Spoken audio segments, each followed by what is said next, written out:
बिहार की जनता को बहुत बहुत धन्यवाद, उनको बधाई हो। उन्होंने बढ़ चढ़कर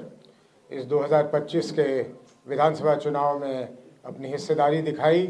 जो लोकतंत्र के लिए बहुत ही अच्छा है। उसके बाद एनडीए को प्रचंड बहुमत पाने के लिए बहुत बहुत शुभकामनाएं। हमें और भी खुशी होती कि अगर ये एनडीए की प्रचंड बहुमत उनके सरकार द्वारा किए गए काम के आधार पर मिलता, लेकिन जैसा कि ये जग जाहिर है और जनसुराज का मानना है, ये मतदान जो हुआ है और ये जो उन्हें बढ़त प्राप्त हुई है, ये जो प्रचंड बहुमत उन्हें मिला है, ये खरीदा गया हुआ प्रचंड बहुमत है। पहली बारी देश में, हालांकि छोटे छोटे ऐसे प्रयास होते रहे हैं, लेकिन पहली बारी मेरा मानना है, हम लोग सबका मानना है और अधिकांश बिहार के लोगों का मानना है, बाहर के लोगों का मानना है। आप तमाम अखबार के अगर एडिटोरियल्स पढ़िए तो आपको पता लगेगा कि 21 जून के बाद इस सरकार ने चुनाव के होते होते तक करीब करीब 40,000 करोड़ रुपए, जरा ये आंकड़ा याद रखिएगा और एनडीए वालों से पूछिएगा, 40,000 करोड़ रुपए खर्च करके ये बहुमत प्राप्त किया है। और जनता के पैसे से जनता की वोट खरीदी गई और बिहार के भविष्य को बेचा गया। ये जो पैसे खर्च हुए हैं,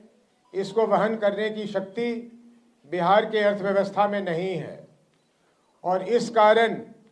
जहां आवश्यक खर्च करने थे सरकार के पास, अब राशि नहीं बचेगी, न शिक्षा को सुधारने के लिए, न स्वास्थ्य को सुधारने के लिए, न यहाँ पे इंफ्रास्ट्रक्चर बनाने के लिए। पलायन वलायन रोकने की बात तो खैर ये ऐसे ही कर रहे थे जनसुराज के कारण, लेकिन बिहार के अर्थव्यवस्था की जो इन्होंने स्थिति कर दी है, यहाँ तक, और इसका मेरे पास अभी क्योंकि कागज़ नहीं आया है, मैं इस पर बहुत नहीं बोलूँगा, लेकिन मैंने सुना है कि विश्व बैंक से जो इन्हें किसी प्रोजेक्ट के लिए कर्ज मिला था, उसके भी 14,000 करोड़ रुपए उन लोगों ने ये कैश ट्रांसफ़र पे लगाया है। तो इस हालत में बिहार की जनता, जो सब लोग जानते हैं, मजबूरी में रहती है, गरीबी में रहती है, उसके लिए इतना बड़ा जो पैसा मिला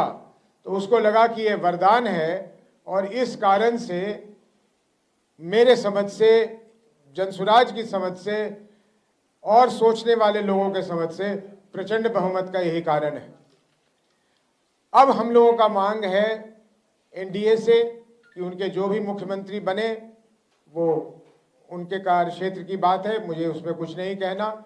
लेकिन हम ये आशा करते हैं, ये हमारी मांग है कि एक साफ सुथरी सरकार बने जिसमें भ्रष्ट और दागी मंत्री की जगह न मिले। जो पिछला कैबिनेट था या अभी भी चल रहा है, शायद वो उन्होंने इस्तीफा नहीं दिया है, उसमें जिस तरह के लोग थे उस तरह के दागी लोग ना हो और बिहार की चिंता करके, जो आदरणीय प्रधानमंत्री जी और नीतीश जी ने कई बार दोहराया, उन्होंने करीब करीब वही बातें दोहराई जिसको शुरू जनसुराज ने किया, जिसपे जनसुराज अडिग है। ये शायद प्रधानमंत्री जी ने कहीं पलायन की भी बात की कि पलायन के लिए वो कुछ करेंगे, कुछ फैक्ट्री लगाने की बात की है। इन सारी चीज़ों को उन्हें तत्परता से करनी चाहिए। जनसुराज की पूरी निगाह उन चीज़ों पे लगी रहेगी। जहाँ तक जनसुराज का सवाल है, जिस संकल्प के साथ, जिस दृढ़ता के साथ हम शुरू हुए थे 1 साल 1 महीने पहले एक पार्टी के रूप में, वो दृढ़ता, वो संकल्प बिहार के लोगों को उसी तरह दिखेगा, बिना किसी परिवर्तन के। और हम जिस तरह से सरकार की नाकामियों को और सरकार के भ्रष्टाचारों को उजागर करते रहे हैं, भ्रष्टाचारियों को, वो हमारा सिलसिला वैसे ही चलता रहेगा, अनवरत चलता रहेगा। यूपीए को या महागठबंधन को बहुत ज़्यादा सफलता नहीं मिली है। पहले भी जब उनके पास इससे अधिक संख्या में लोग थे तो एक विपक्ष की भूमिका वो नहीं निभा रहे थे। हमें हालांकि विधानसभा में बैठने की जगह नहीं मिली, लेकिन फिर भी बिहार में एक स्ट्रांग विपक्ष के रूप में आप जनसुराज को ही पाएंगे। सरकार के हर कदम को बड़े बारीकी से हम लोग देखेंगे, उसका विश्लेषण करेंगे, बिहार के लिए, बिहार की जनता के लिए उसके क्या लाभ हैं या क्या नुकसान है, उसको हम उजागर करते रहेंगे और आप लोगों से मुखातिब होते रहेंगे।